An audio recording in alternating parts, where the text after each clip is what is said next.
On the first play, a Fnatic took down LNXO. It was a great game, it was a 2-1 and it was so damn close. But after defeating the first Spanish team, Fnatic has now to go up against the second Spanish team immediately. It is We Are Not Prepared, of course, and this seems to be the patch of Fnatic and We Are Not Prepared. Both of them really enjoy the current shift in meta, and we're going to find out on the first map who's going to take the lead in the best of 3 series now. Is it going to be Fnatic again? Are they going to be the Spaniards' nightmare, or is We Are Not Prepared just a tiny bit stronger than LNXO here and able to take Fnatic down?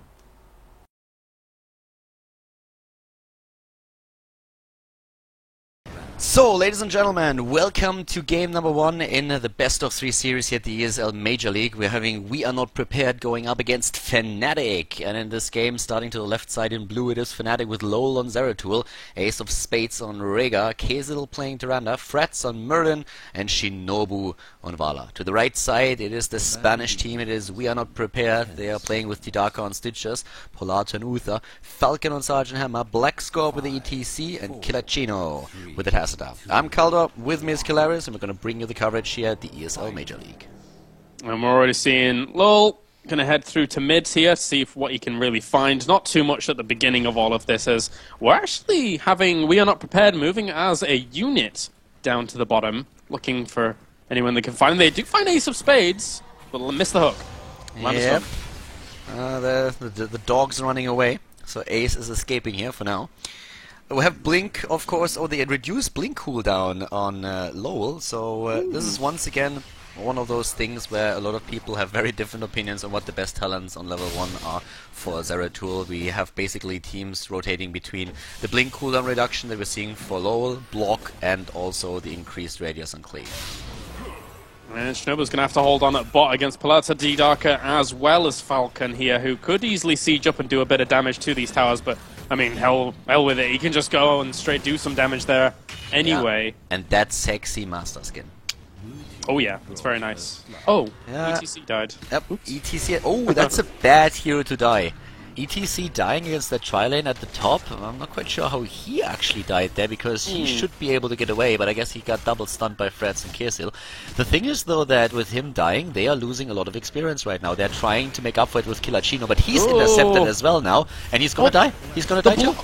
There was a great little block there by Ace of Spades, who was anticipating the phase shift and picked him up. Wow, that was sick. It was, you know, this is actually like one of those things where it's not random that they actually find him. So they knew. The problem was ETC dies top lane. He is alone on the top lane. So while Stitches is now being killed in the mid lane by the rotation, let's just go over this real quick. ETC dying at the top lane while he is alone means that they are lacking the experience. So as long as they can get a hero in fast enough before the creep wave that is there actually dies, they don't lose out on EXP. So the creeps move into tower range and they need to rotate someone in. And that was exactly the target that Fnatic was going for. They were saying, okay, if they rotate someone in, it's going to be from the mid lane, and they already knew that they had Lowell there who could announce that, so they were waiting for him. The phase shift comes in, and of course they know how long that lasts and with how much damage. There was only one way for him to run, so they were blocking him here. But that was extremely well played by Fnatic, just like realizing all these things, working through that, very methodical that they get here. And they have 3 kills against 0 now.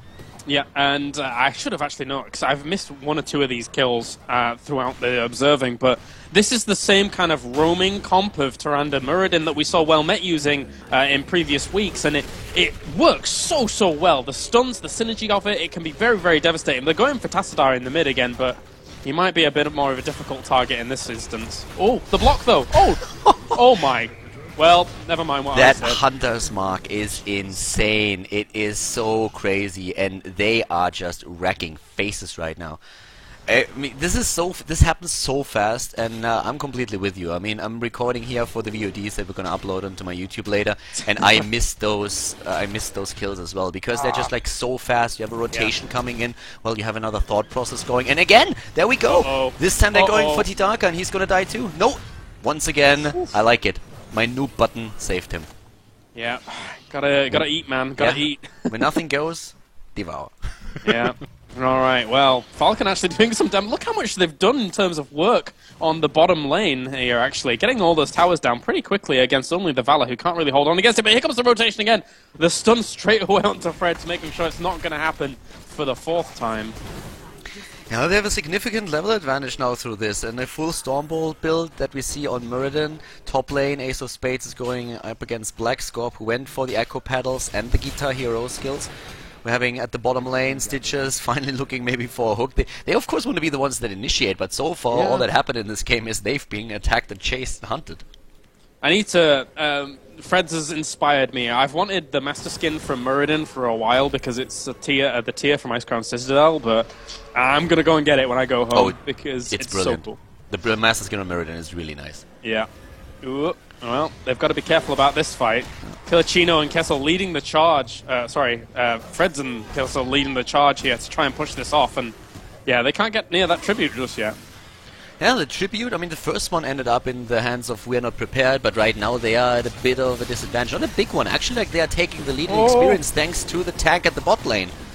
Oh, Tidaka is escaping there, and the tank bot lane is doing work. He's actually starting to threaten that fort.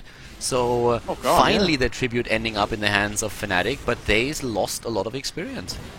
Yeah, that push along, that's actually gonna give them 10 very, very quickly if they get that bottom 4. Balor's going down there to try and help out, and obviously the retreat out here from Falcon is going to occur. He needs to make sure that he's not getting rotated on himself, because right now Muradin as well as Tyrande aren't showing. They're just doing the easy camp up at the top, but for all they know, they could be elsewhere. But it's interesting if you think about it. With a 4-0 kill count in favor of Fnatic, they are behind in experience because of that one hero that stayed bottom lane. And that just shows that how important it is at the beginning to really soak lanes. And I feel this is especially a lesson that newer players need to learn, that you always have to keep one hero in the lanes. Here, of course, in the competitive scene, you sometimes have those situations because you are trying to get a benefit out of this. Yeah. But I feel that Fnatic at this point, just like is probably saying in TeamSpeak now as well, okay guys, that was really worth it. We should have rotated one out there. Oh, but that was a great hook, but Freds, of course, can use the Dwarf to jump out there. Yep, getting out quite happily. T-Dark are now going to try and go for the trip. We're seeing all the ults come in, and what we're expecting basically of the heroic abilities. There goes the Void Prism to try and lock some of these people out of the fight whilst they try and do damage, but T-Darker was the one that they hit up against, and Lowell's not going to get saved by the Ancestral Healing. Wow, how on earth did that not hit him in time? But yeah, that was of course really unfortunate. Zeratul is down, and suddenly We Are Not Prepared is not only in the lead, but they have the second tribute now as well. They can take down the fort at the bot lane. They are in a very good spot considering how bad this early game went for them. Yeah, Falcon boosts on forwards and grabs himself this fort as quickly as possible, knowing that it's a big chunk of experience to get them almost a level ahead here in terms of experience. So that's... you're right. You're completely right with your words. As much as it was a cool start from the roaming squadron, it wasn't enough. The problem that you just simply have with early kills is that they're very overvalued. At the beginning of the game, first of all, a kill doesn't give you a lot of experience. The experience lead usually occurs when you are able to kill a hero and he is not on lane to soak experience because he died. But the death timers are so low that that didn't really happen in this game. So even though there were 4 kills, the advantage was not as big. And now with just like taking down those extra structures at the bot lane, the Spanish team more than made up for it. And they contest that big push in the middle with that hard camp immediately. And they are very close to level 13, which would give them an easy access to Tribute number 3.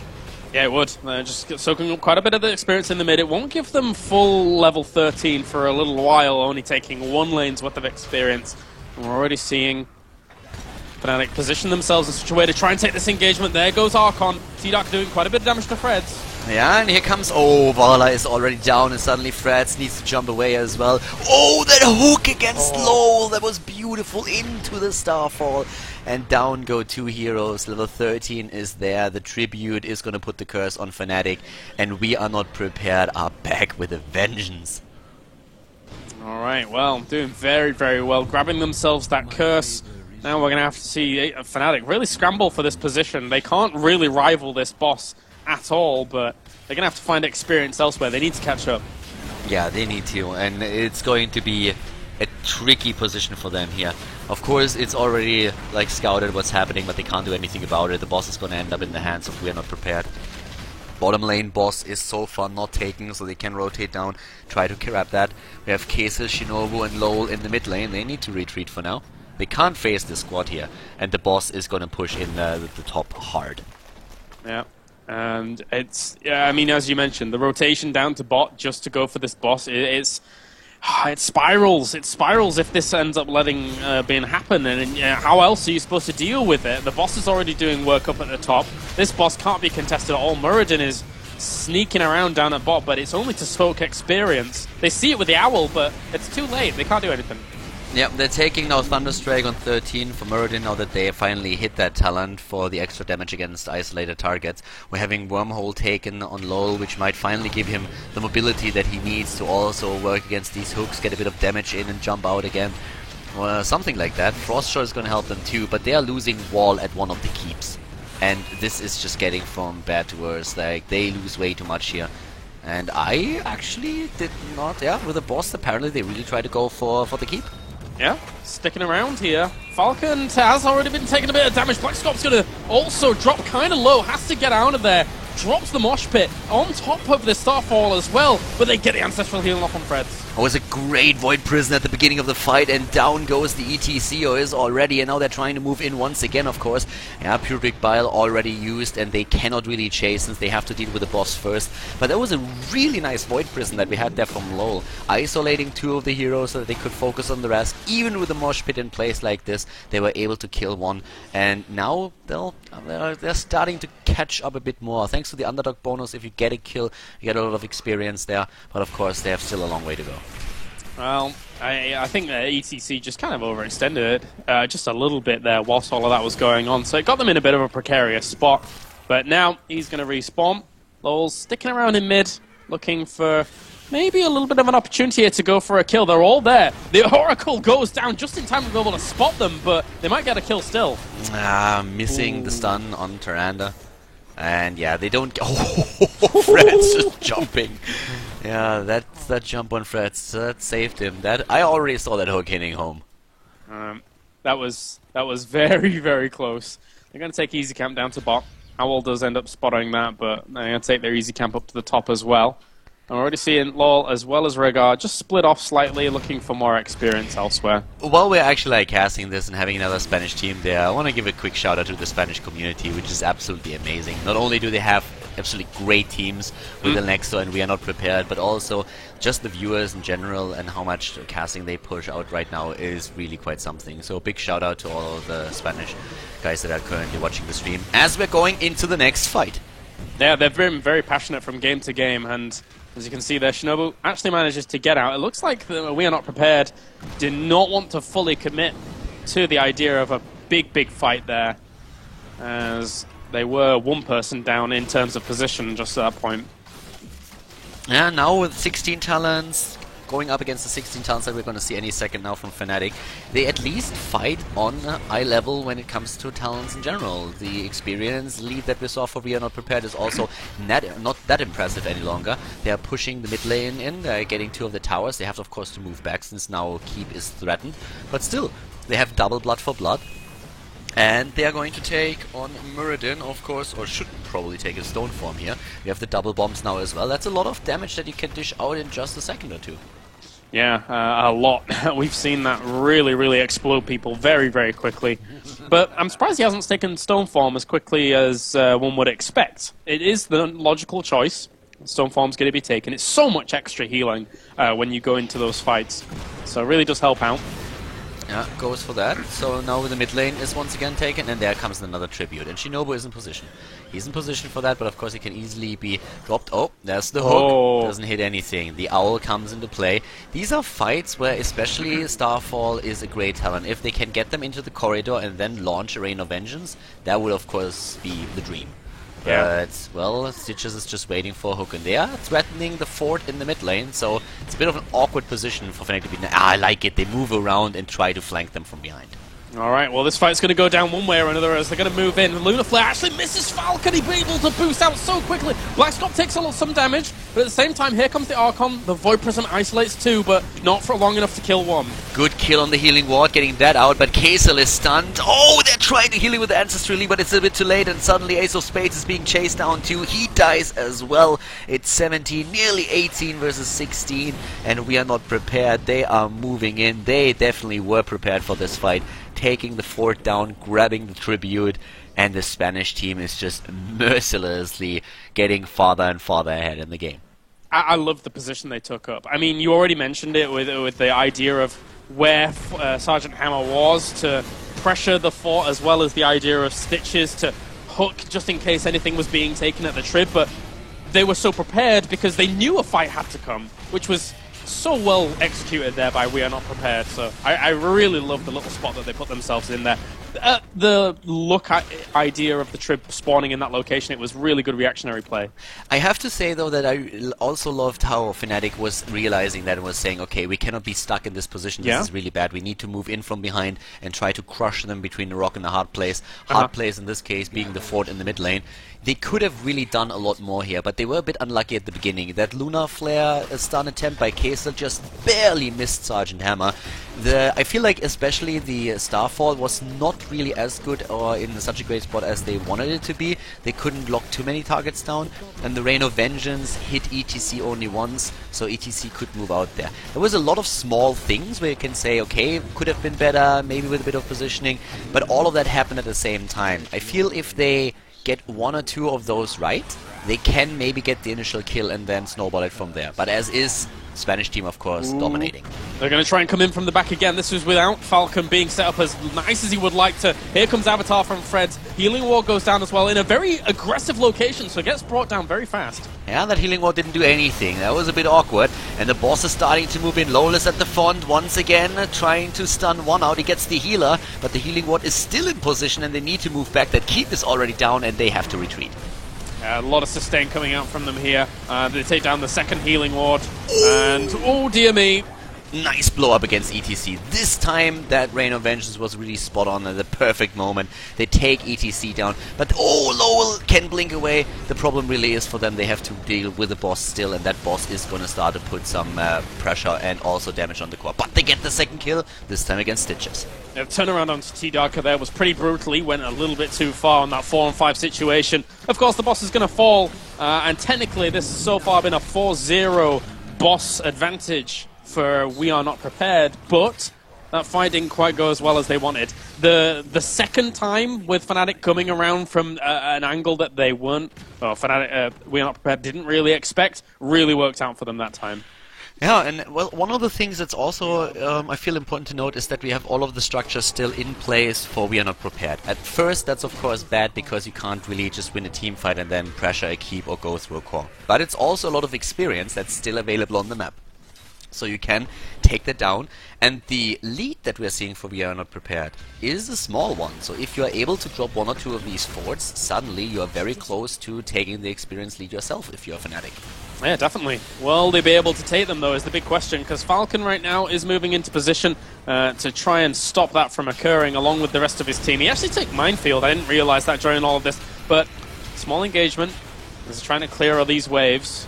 The standard build that we had for a long time on Sergeant Hammer was that you take on 13 and also on 16 the mines. And you go for knockback mines and then the minefield itself. And we still see that, like the remains of that build. But especially in the games that we casted earlier today, completely different Hammer builds were played. So this is the first time that we actually see this talent taken today.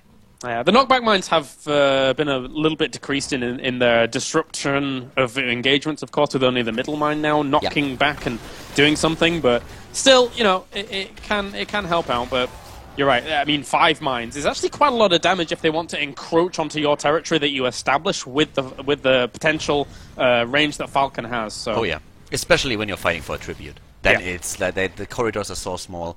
So that's very, very strong there. So there's a 20 talent with, once again, Nexus Frenzy taken on Sergeant Hammer. We have the Blink on ETC. There's, of course, also the Hardened Shield on level 24 Stitches. And Fnatic is still half a level down. And it's a hard engage if ETC sees them in such a position that they are all clumped up so heavily, then he could just blink in and get a really, really good mosh pit off. But we'll see if he wants to do something like that. He's looking for it as Black Scorp, but he sees that everyone is very, very scattered right now. But they're going to take a keep. Yeah, they can. They definitely going to take that keep. The question is, are they going to take more? Oh, well, there's another tribute, so why not go for that first? Yeah. Play it safe and sound. Well, it's 7 kills against 5, so in terms of kills, we have Fnatic in a better spot, actually. It's just that it didn't help them keeping those 2 keeps alive. No, not at all. We're going to see now. They have to really stick in their bases and not do too much. They've only got one keep left. And it's now under pressure. Again, they've actually foregone the idea of going for the tribute and said, well, we'd only go to 1 of 3 anyway. Let's see how much we can do and kill off this third keep. They can't lose this. This would be catastrophic. I don't know what Shinobu was doing. Shinobu was going up to the top. Was he thinking about trying to go for the tribute? Or I'm not quite sure what the thought process was here, but he was moving to the top on horseback. Now they're moving in. Oh, Black Scorp is actually getting away. Apparently there was a cleanse also being used. Oh, and the mosh pit, and down goes Shinobu, and Freds is maybe dying too. It's close. Nice. Get saved. Yeah, Void Prism really saving the bacon there, but the speed at which we saw him fall on that Valor was just, well, that was catastrophic. There's not much more way to say that. And now this core is under threat. The Avatar is going to time out pretty soon here for Freds, and then how are they supposed to take a 5-on-4 situation? I don't know, especially with that Siege Tank in position and the Healing Ward, the mines already being in place. Lowell doesn't have Void Prism anymore, the core is down to 70, they're starting to jump in, but you can see how much damage that Siege Tank dishes out. Yeah. And look at that core just dropping. Going to hit 200k pretty soon, the 20-minute mark, because they're trying to jump in again. Low goes very low, there goes Black Scorp on the pursuit. Will grab him as well, and the core is just going to fall. Fnatic had to jump in, they had to try, but of course it was nearly hopeless. That's game number 1, ending in favor of We Are Not Prepared, the 1-0 lead in the best of 3 series against Fnatic.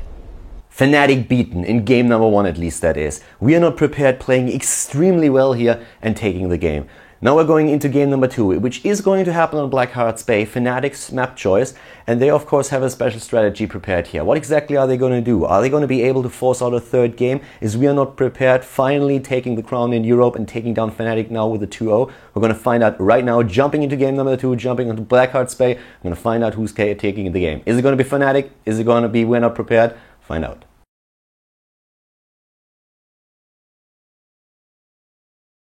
The game is live, and we are in game number 2 here in Blackheart's Bay between Fnatic and Team We Are Not Prepared. To the left side of the map, down 1 game in the best of 3 series, it is Fnatic with Ace of Spades on Rega, Lowell on ETC, Kesil on Tassadar, Freds on Sonya, and Shinobu on Bala. To the right side of the map, we are having We Are Not Prepared with Polato on Uther, Black Scorp on Zeratul, somehow got through the draft here, Tidaka on Stitches, Falcon on Sergeant Hammer, and Killer Chino playing in a Zebo. And of course, everything is on the line right now. For Fnatic, they have to win it here, or they lose the best of 3 series without even taking a map. And once again, a level 1, they're going to have to be careful about the idea of going up against Stitches with Tidaka. Now moving towards this watchtower, Black Scorp's even just scouting that out, and he will be able to claim that. So, but interestingly enough, they're all going to sit up at the top for boss. I saw them ping it at the beginning of the game, and it looks like they just wanted to try and gank out someone straight away. Yeah. You see that actually quite often against the Stitches. You don't really want to go into the watchtower. He just has too much of an edge there. Bot lane, we have Freds on Sonya, and Sonya in this meta is really strong. Like, she's still, by a lot of people that don't really understand what happened in the last patch, very undervalued. But most of the teams are really just like trying to play with her right now. We had Acer playing a lot with her, and she can be extremely strong with that stun that she has. It's more so because other heroes got weakened that she suddenly is like valuable, but also of course the changes to her help with that too. Top chest going now to Fnatic, and they're already starting to rotate down to the bottom chest, which actually 4 players already. They're gonna try and catch somebody out there.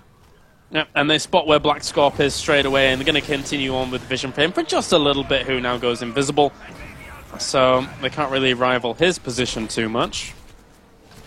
Yeah, I mean, for now, the big thing here really for We Are Not Prepared is that Black Scorp gets his Zeratul. They play that a lot. They're really familiar with all the plays that they have to make here, the entire team, not only he himself. And this is one of those things where I'm extremely curious to see how Fnatic is going to deal with that later. Killer Chino got pretty low there, but he was able to be saved. So we're now seeing Tidaka in a little bit of trouble, but once again, that Chew Your Food is able to keep him alive. Yeah, Fred's just barely getting away thanks to the Whirlwind here. So gets that off. Down to the bot lane, it's Kaysil versus Falcon. It's a pretty even battle, at least for now. And we're having in the mid lane, Fred's just moving back, trying to get his HP in. Sonya is not a tank. She's still not a tank. She doesn't have the hit point pool. It's nice that you have that Fury up all the time. You have a bit of a mini stun on your spear. You have then the leap on level 10. And of course you also have a few other means to keep yourself alive. But she is definitely not really a tanky hero. The way that Freds is playing her is usually with a full build on the Slam. And that's what we are seeing here. So Slam taken on 4, on 7, and then also on 13 is what he usually goes for. A bit of a deviation from what a lot of people would use on her. But Sonya has a couple of different builds. And she's very, very good at farming camps, and that's exactly what we're seeing right now. Yep. We're seeing, as on the other side, on their team even, with the healing totem as well as healing ward, they have a lot of potential for the sustain there, but healing totems and healing wards there, the effects don't overlap, correct me if I'm wrong. No, they don't. No, it's, so there was the same one. Yeah, there was a lot of moments where we saw it in the previous game where, yes, they were putting them both down at the same time, so maybe there was a little lack of coordination, or they just wanted to cover huge portions of the area, but they did have overlap, so I don't know on that decision. I'm a little bit up in the air about it. I personally like to get both. Like, you should. I feel 2 are okay, 3 are overkill. If you overlap, that's alright. Oh, Black Scorp is getting attacked. He has 9. Oh, he dodged. Did you see that dodge? Yeah. Wow, that was a good one. That was really good. But what I wanted to say is that Black Scorp actually went now for the reduction on blink cooldown, and it's something where I talked with him and other Zeratul players a lot about, since he used to pick the talent where you would just like increase your cleave. And now he's going for a different route, and I like that. On level 7 we have him also with a bit of a change, since of course that patch changed Zeratul a bit.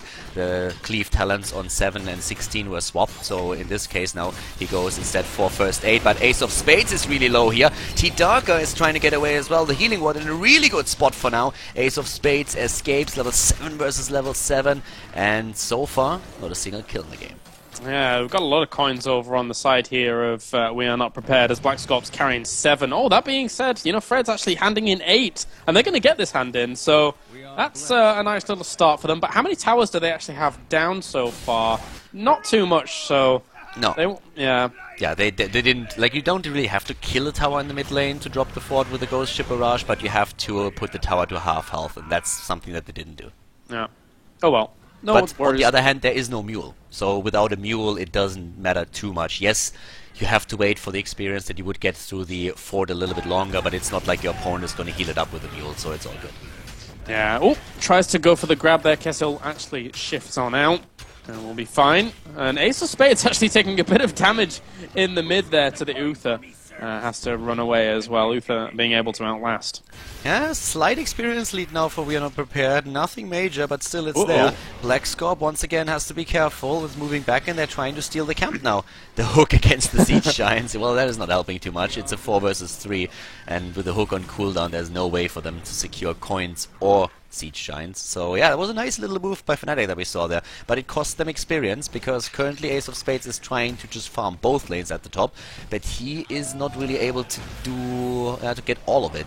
He's very close though, as you can see. They're catching up in experience now that the creep waves are hitting the towers. Yeah, bouncing back and forth, pretty good for him to try and keep that going. And we'll hit 10 very, very soon, but here come the 10 talents, as we're going to have Divine Storm, Void Prison, Napalm Strikes, Putrid Bile, and then finally, no doubt, Ravaging Spirit coming out on Nazeebo. So pretty much kind of what we expect here from We Are Not Prepared.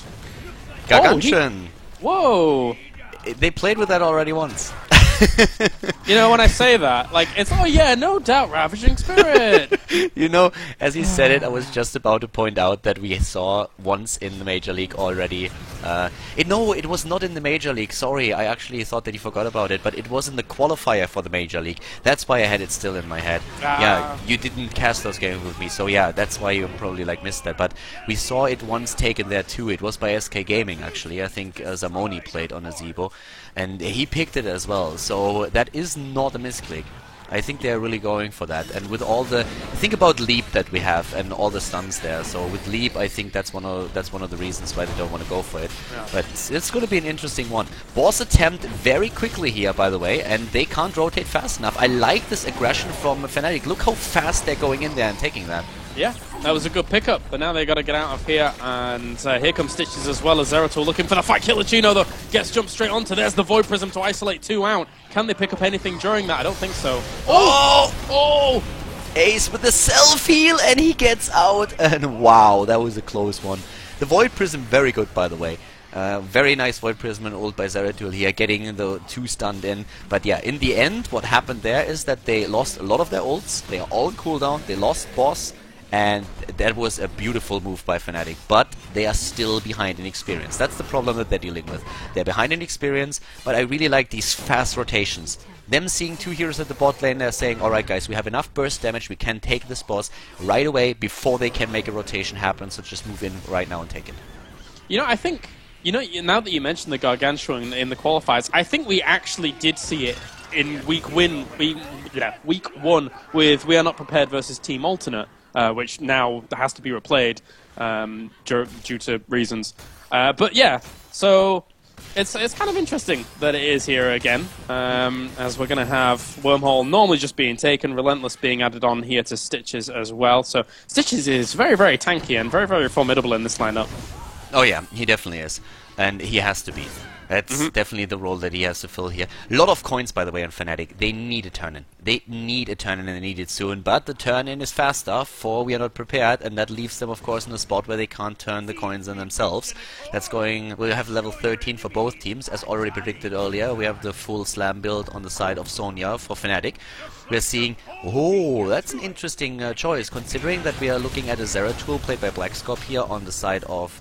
We Are Not Prepared. We're having Spell Shield for Valla. She's going for Spell Shield so that especially later when level 20 hits, those additional Singularity spikes can't hit her that hard. I like that choice. It's a very passive choice and something that you rarely see, like kind of never. But it's great. I really like it that Shinobu adapts his build to his opponents. Yeah, foregoing the idea of Frost Shot, so at least... Of course, it gives the opposing side a little bit of an advantage in terms that they won't get slowed down when those big multi-shots come in, but Ace of Spades actually going for an engagement here, whilst Blackscorp as well as Killuccino and T-Darker were pushing on in, and they're actually going to get pinned in. Oh, that burst once again. Oh my god, they get the kill. A great Void Prism. That was the perfect time. T-Darker, they keep him alive. The Gargantuan moving in. Blackscorp is just bouncing away. And here comes Pollarta moving in 2. Down goes Sonya. All the coins. There was 11 coins on her on Kaysil. Oh, Shinobu! Shinobu, no! All the coins! Look at them all! Wow. Someone is getting rich. All that dirty esports money. Oh, yeah. We know all about that. And Blackscorp... Okay, he moves back, doesn't he? Yeah, he doesn't go for it. What is he doing? Is he just going for the siege camp? Guess so. Or maybe look, well, no, whatever the case. I mean, at least Lowell was able to get away with 5 coins, but 14 coins on Falcon. He's just, well, whatever, man. I got all the dollar, so I'll just go for a full turn in myself. Yep, that's 4 kills against 1, and that was a very nice engage. That Void Prism was absolutely, like, spot on. That Void Prism a second later, and, or, like, a bit too early, what doesn't really matter. Stitches would have been dead. Sonya was jumping in, going for the stun. They could have bursted him down so fast, he was already low, and that Void Prism saved them. Well, they're going to take Hardcam down to the bot and get themselves a few extra coins as well here as Blackscorp racks him up to the number of 7. Boss is going to be up in about a minute or so that's going to be the next point of contention, or the main point of contention, because neither team really has a good number of coins to turn in just yet. He might go for... Actually, 10 coins is alright, so... Something that I have to point out while we're looking at it, the master skin for ETC just looks absolutely badass. Oh, it does, doesn't it? Especially in that color as well. Yeah, it is absolutely amazing. I'm loving that thing. So yeah, it has nothing to do with the current situation, but I had to point that out. So I need to play more tanks. I need master skin on ETC as well as Muradin. Well, top 4 has been taken out. Level 17 versus level 16. We Are Not Prepared is moving into the bot lane to threaten, keep, and force, of course, the entire Fnatic line up to TP back, which they are currently doing. But this wall is going to fall regardless. Level 16 talent now also for Fnatic. That means, in this case, double blood for blood, double stone skin. And let's find out how they can they take the fight? They want it. They really want that fight. And they're moving in already with Lowell up at the front, but that wall of zombies hitting Frats. Nice dodge. Gigantian coming in. Frats is low, gets healed, and they move back for now. Double healing ward in position. They forced out that ancestral healing for not too much, though. I mean, what did they really lose on the other side of things? Not a whole lot. If they got into another fight in the next, like, 50 or so seconds, that could really hurt, especially since boss is now up. They may be able to force a fight without ancestral healing up and do quite a bit. Well, it's ult for ult, and ancestral healing has a very low cooldown. You might... The one thing that you have to realize as well is he could have jumped out.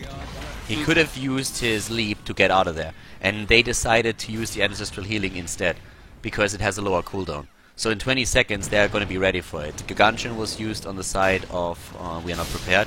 So I don't think that it's going to come into play. I think both of them will have all ults again ready for the next fight. Yeah, that's a fair point. Didn't see Gargantuan being used during all of that. Oops. But for now, we're going to see Kessel just poising himself a little bit around this watchtower. But they're actually going to contest this location. And T-Dark and Lowell going for the slowest fight of all time on the watchtower. As the leap comes in and hits 3 instantly. Great stun, great stun. And the healer being caught by the Void Prism, but he's the only one. Polator with a stun, and down goes Sonya. Polator dying as well, coins everywhere. Heal on Lowell, very well done here, keeping him alive. Falcon is moving away, but Tassadar is getting killed there. Lowell is trying to escape, but he's so low already, and he drops 2. It's a 3-for-1 again. Oh god, it's a 4-for-1. The only one that is able to get away is Ace of Spades. He's just running on his dog, and that's it. Oh god, and chests spawn now as well. The boss is on the map. They can take that. They can move towards the chests. The only thing that Ace is going to try and do is capture the chests at the bot lane, but the ones in the mid are already taken by Black Skull. Yeah, We Are Not Prepared have come into this series absolutely flying. Absolutely flying. And in this game, I mean, looking at the rosters to start things off, I mean, I gave We Are Not Prepared a little bit of an edge with this, and it's paid off. It's difficult to go up against that composition. It's very difficult. Yeah, we're having Stitches now up at the right side and going for it, and going for that camp. They can just like go from one position into the next one. And so far, the whole game plan that we are seeing for Fnatic has just simply not planned out. No, not at all. Not at all. How many coins are we racking up here on the other? On We Are Not Prepared. 7, 2, 1, 6. Okay, so plenty of coins extra for another turn-in once that comes along. And the boss is still pushing with full health at the top. That could get keep, but they have to rival the idea of this coin turn-in. Yeah, not even the fort at the bot lane goes down. But yeah, they're already staying in position. Oh, if they would have been able to catch Polator here, that would have, of course, been great for them. But nope, that's not going to happen. Frogs as well as the Spiders going to make sure of that. It's nearly going to be level 20. Once that 20 hits, we're going to see Rewind on Zeratul. And of course, Nexus, Frenzy on Sergeant Hammer. This is just looking extremely bad. You either fight now or you don't. Well, fight now there or never. goes. Yeah, the keep falls instantly. And, well, here comes the pursuit. Ace of Spades has to be very careful about where he is. That's a fast wolf, but it's not fast enough to dodge the stun. Into a second stun, and the ancestral healing doesn't go off. Yep, and they just run into the Void Prison. Void Prison cuts their path of retreat off. They all die here. 2 down already, and in comes Black Scop. Just look at those jumps and the singularity spikes. He's not going to let anybody escape there. He could even go now for Shinobu as well if he has another blink ready in a sec. And the core is already suffering damage. I mean, it's already down to 70%. There was a massive wave moving in, and Black Scop, he wants Shinobu. Well, actually, insteed, he just goes completely for the core. He's taking some damage from that core as well. May end up dying. He dies. No! I thought the core would hit him again. Well, guys, this is GG, game over, and Fnatic loses with an 0-2 against We Are Not Prepared. Great game by the Spanish team, taking the series without dropping a map.